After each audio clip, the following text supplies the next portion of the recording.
Hey guys, it's Spensacola here, back with another discussion video since it seemed like you guys liked the last one.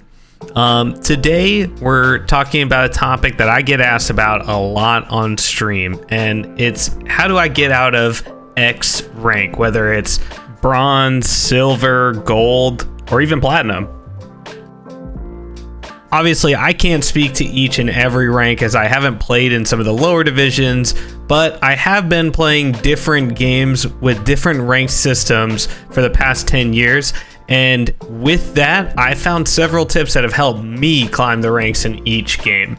Now, before we jump into the meat of this, you can come and watch me live on my Twitch channel, twitch.tv/Spensacola, where I stream live on Tuesdays and Thursdays, 4 p.m. to 8 p.m. Pacific, and Sundays, 12 p.m. to 6 p.m. Pacific. Looking forward to seeing you there.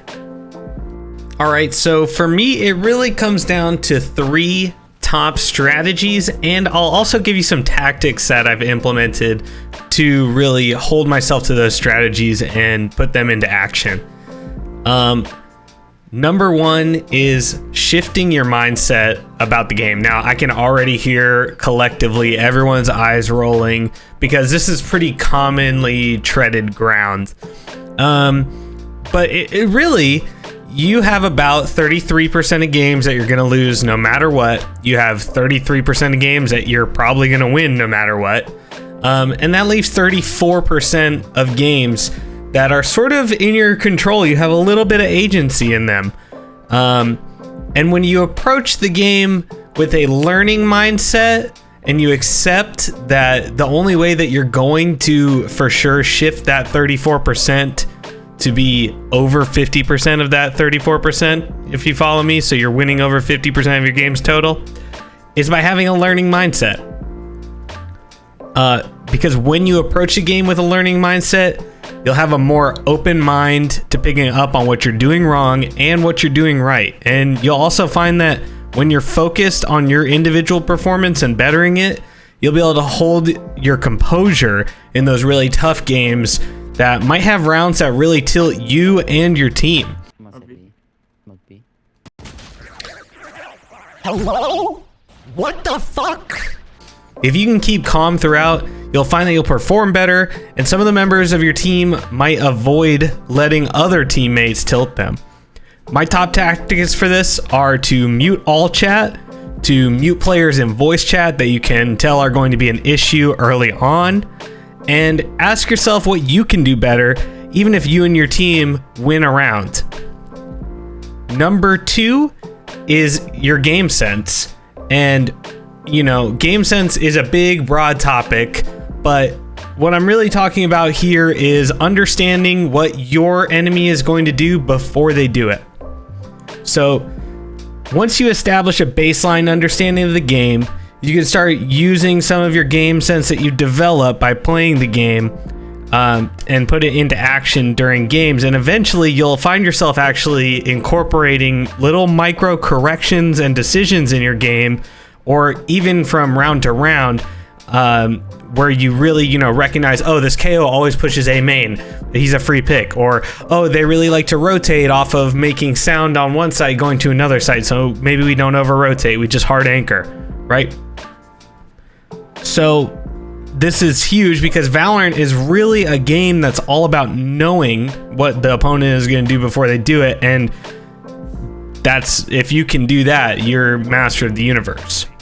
My top tactics for this are going to be to make sure you VOD review and be critical, but you don't have to beat yourself up about your mistakes. Just make sure that you understand what you can do better next time.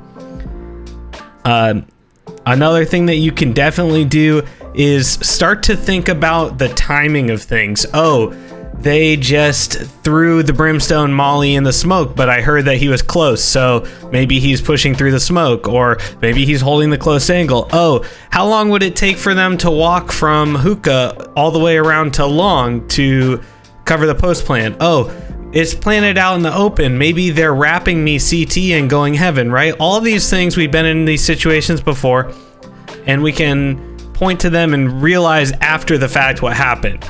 And you need to start incorporating that into your gameplay as you go. So that moves us into number 3, which is pick a role and stick with it and specialize. I've played a lot of matches on Omen, and when I was reviewing my stats, I found that he had a higher win rate for me than Brimstone. And while I enjoy playing them both, I accepted that something about Omen's kit just worked for me better. And since then, I've been picking him, even if he's not the optimal pick on the map. How can you find your main role? Think about how you like to play. Are you slow and methodical? Maybe play a controller. Do you prefer to run in guns a-blazing? Pick up a duelist. Maybe you want to alley for other people to oop. Then Initiator is a great role for you. Now, I can't look into my crystal ball and tell you what will for sure help you and how to play each scenario, but I can tell you that if you implement these tips in your gameplay, you'll find yourself playing better, and more likely than not, you'll begin to climb the ranks. My last final tip is queue ranked only when you feel like it. You don't have to feel like you have to play ranked every time you turn the game on or turn on your computer. It's okay to play unrated or spike rush or deathmatch, replication, escalation, any of the other modes. And if you're really not feeling good, your aim isn't on, or you're a little bit upset about your day earlier before you jumped on, just don't queue ranked. I've found for myself, and I have noticed a trend among other high-ranked players, that more concentrated short sessions of ranked have really facilitated rank ups. So, you know, what do they know? But let me know if I missed anything here and what you think that we should cover in our next discussion video. And finally, don't forget to like this video and subscribe if you want to stay up to date with new videos that are coming out on the channel. Thanks.